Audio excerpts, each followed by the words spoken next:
Brad is a tetraplegic, and in comparison to paraplegics, there is a big difference in exercise response between. The difference between the two groups is obviously lesion level. So tetraplegics have a higher lesion level. And what this means is that they have a greater impairment to their nervous system. And this impairment affects three major components that are involved in exercise. So they lose their ability to control their heart rate, they lose their ability to regulate their temperature during exercise, and not just during exercise, but just in everyday activities. And they also lose their ability to regulate blood pressure.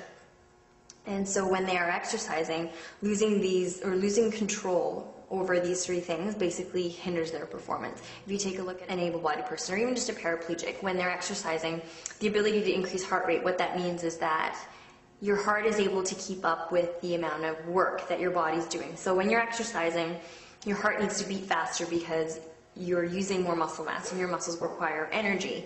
And in order to get that energy, the muscles require blood and oxygen, so the oxygen is delivered in the blood. So if your heart is able to beat faster, it's able to pump blood throughout the body. So say you're exercising your legs or your arms, and it's able to deliver that oxygen to make that energy. If you can't get your heart rate to beat fast enough, then you can't exercise as much because your muscles simply aren't getting enough oxygen to make that energy. So that is a huge limitation to exercise. Obviously, if you don't have the energy to exercise, your body's going to say, okay, we're done. And then in terms of blood pressure response, that is also inhibited during exercise. So usually with an increasing heart rate, what happens is blood pressure normally increases as well.